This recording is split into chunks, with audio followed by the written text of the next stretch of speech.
wide cinematic shot of a mist-covered West African village at dawn, glowing embers in the hearths, palm trees swaying, and faint drums echoing in the distance. A young African man named Ade, in his mid-20s, tall, handsome, and wearing a crisp white traditional agbada with gold embroidery, stands on a hill overlooking the village, proud yet distant. Soft sunlight catches his sharp features, his expression a mix of pride and detachment. In a quiet corner of West Africa, where the morning drums call the people to life, stood a man named Ade, the son of humble farmers. His name meant the crown, and for years he wore it with pride. But now that crown had turned heavy, not from duty, but from arrogance. Close-up of Ade's parents, Mama Tola and Baba Kofi, humble African elders in worn traditional wrappers, faces lined with kindness and fatigue. They smile faintly as they approach Ade's grand mansion under the burning afternoon sun. Ade watches from a balcony, wearing dark shades, emotionless. After years in the city, Ade had become a billionaire, a name whispered in markets and praised in cities. His mansion stood taller than any tree in his hometown, a monument to his success. Yet, when his aging parents arrived from their small mud home, their clothes dusty and faded, Ade's pride began to rot into shame. Wide angle of Ade's luxurious modern compound surrounded by simple thatched huts. Villagers peep curiously from afar. Mama Tola bends to pick up her slippers, and Baba Kofi coughs softly from the long journey. The air is warm, golden, and tense. The villagers watched as his parents approached, eyes filled with respect and awe. But Ade, dressed like a king among peasants, felt a sting of embarrassment. His voice cut through the hot air like a whip.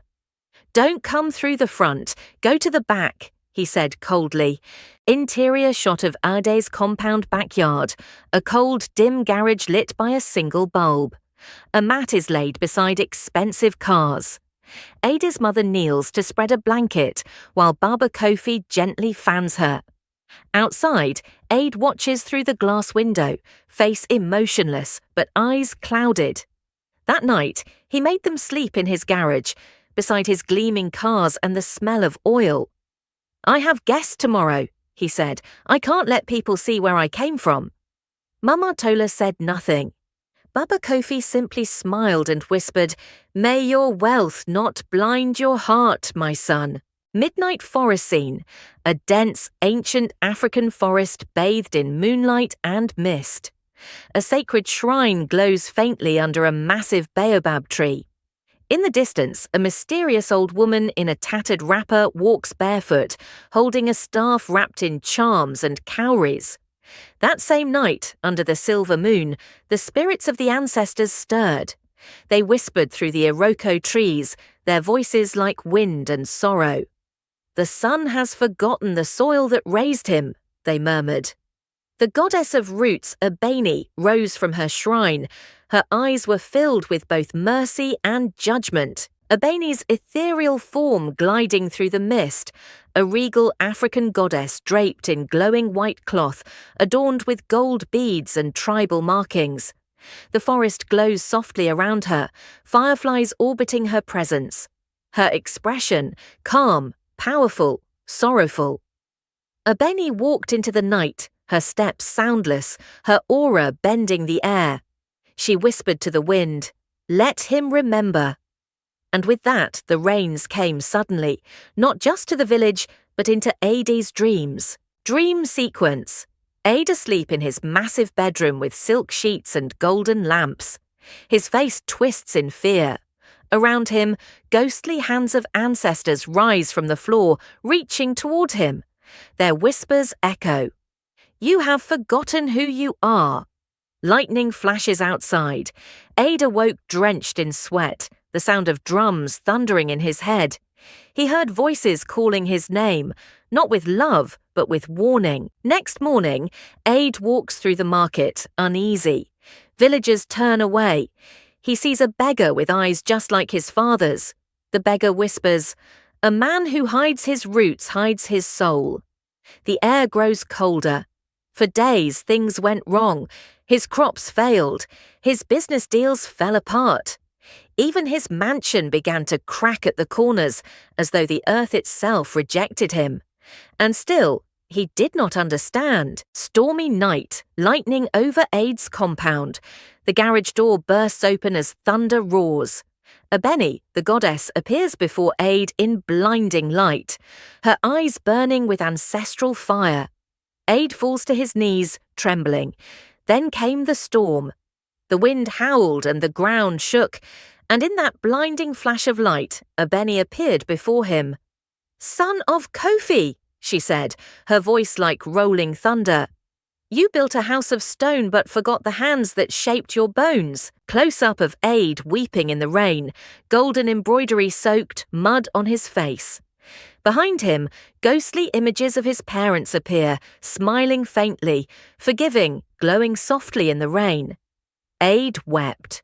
"Forgive me," he whispered, as the storm washed away the dust of his pride, but the goddess only pointed toward the garage.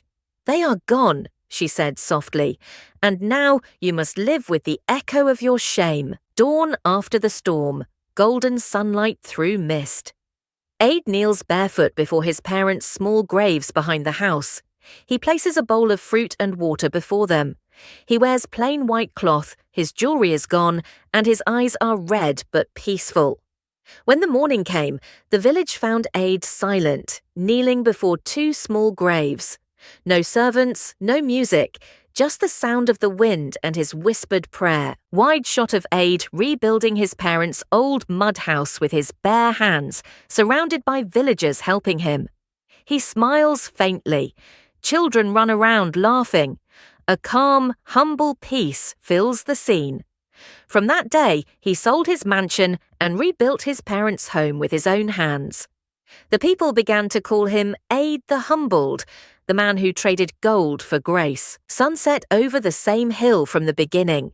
Ade stands barefoot under the ancient Iroko tree, his face calm and reflective. The same wind blows gently through his white attire. The village drums play softly in the distance. He learned that wealth built on shame is a house built on sand, and when the storm comes, it will always fall. Mystical closing frame, Ebene's spirit watching from the forest shadows, smiling faintly before fading into mist. Fireflies rise into the twilight. The goddess Ebene smiled once more from the forest, her task complete. The drums quieted. The village slept in peace once again. Wide cinematic aerial of the peaceful West African village at dusk. Smoke curls from huts, and children chase each other in the fading light. Ade sits near the graves, eyes lifted to the stars, serene, grateful. And so ends the tale of Ade, the son who forgot the soil, only to find himself buried within its lesson. For in every seed of pride lies the root of humility, waiting, patient to grow again.